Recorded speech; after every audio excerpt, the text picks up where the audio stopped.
The start of a new season always marks a fresh, clean slate for every player to go out and perform and hopefully improve on their production from the past, as well as a new opportunity to prove themselves presenting itself. For each team and every player, their goals are different, with the best players in the league gunning for titles and MVP awards and the like that, while younger players are more focused on continuing to develop themselves, especially if they haven't lived up to the expectations that they had coming into the league at this point. For the topic of today's video, we'll be discussing 5 players who, at the time of them entering the NBA and early on in their careers, were pegged as players with supreme potential to break out as stars in this league, but to this point, they haven't quite gotten there or even close. These are not players that would be considered busts by any means, but they are now entering a year that could make or break just how high their potential actually is, and if they don't have a breakout season this year,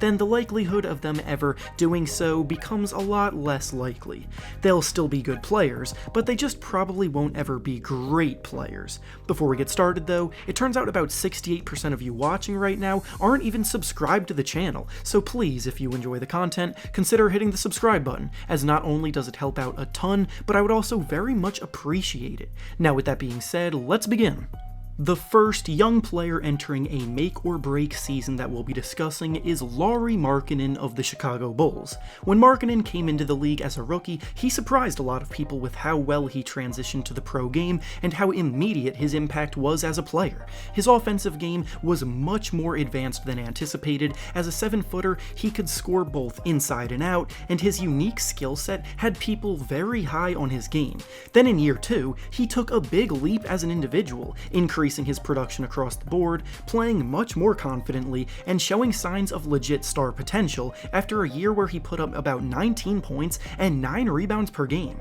Going into the last season, many predicted that he would take the next step as a player and become a fringe all-star talent, but instead, his play took a step backward. Admittedly, there wasn't much working in his favor last year regarding what happened to him throughout and around him, and former coach Jim Boylan notably ran a system that didn't really play much to his strengths nearly as much as it should have. Going into his 4th season now, he has a new coach in Billy Donovan and a team ready to make a playoff push, so the excuses are running out. We've seen his ability to be a dominant offensive player in the league over the years in flashes, but if he ever wants to actually reach star status, he needs to start putting it together this year, and that will ultimately decide his trajectory as either a good complementary piece or an actual franchise pillar. The next player entering a make-or-break season this year is Markelle Fultz of the Orlando Magic. The story of Markelle Fultz has been told 1,000 times already, so I'll save you some time there, but basically, ever since he was drafted 1st overall in 2017,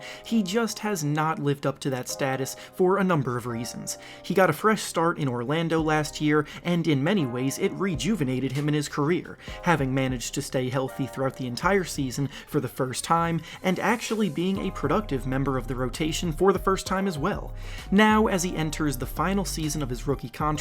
with free agency approaching, this will be the season that dictates just what kind of player he'll actually be. The unfortunate injury he suffered that has been hampering his ability to shoot the basketball has plagued him throughout the entirety of his playing days, and while he did at least show a willingness to shoot last year, he still only made threes at a 26% clip, making him one of the worst in the whole league in that regard. Being 4 years removed from a shoulder injury, we'll likely be figuring out if his jumper will ever return to normalcy, or if it will always be something that he struggles with, and that will ultimately be the key to unlocking the rest of his game. He's a very good shot creator off the dribble, both for himself and others, and gets to the rim and finishes well also, but his upside is limited until proven otherwise that he can shoot the ball. The next young player entering a make-or-break season is Marvin Bagley of the Sacramento Kings. Bagley was notably drafted ahead of both Luka Doncic and Trae Young in the 2018 draft,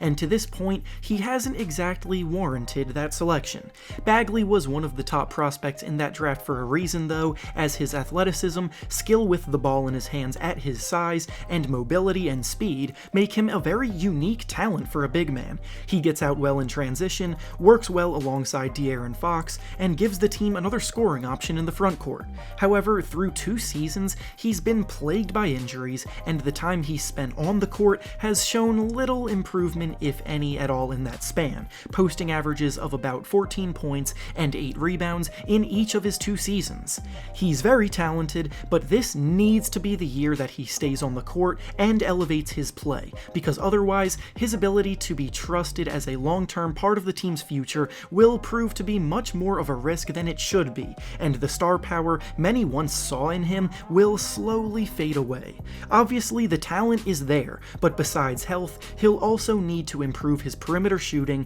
his defense, and his overall activity in the paint to truly live up to the hype that was once there with him. The next young player entering a make-or-break season for his career trajectory is Lonzo Ball of the New Orleans Pelicans. The hype around Ball coming out of college was astronomical, with many pegging him as a future superstar and one of the next great point guards, and needless to say, he has not played up to that label thus far. Again, like the rest of the players on this list, Lonzo has been for the most part a good player on the Lakers and Pelicans, but he's definitely been nowhere close to the great player that many were expecting him to be. His playmaking was always his best asset, and in that regard his passing has definitely impressed, and his defense, decision-making, and even his shooting have all improved a ton over the years, but as an overall scorer and overall impact player, he's been very hit or miss. The skill set Lonzo brings right now is valuable to any rotation as a two-way player, but if improvement does not come, then he's at best a good role player and not a go-to guy for a team. Your 4th season is your last year before you hit the free agent market, and Lonzo's value will definitely be determined by how much he shows throughout the course of this season.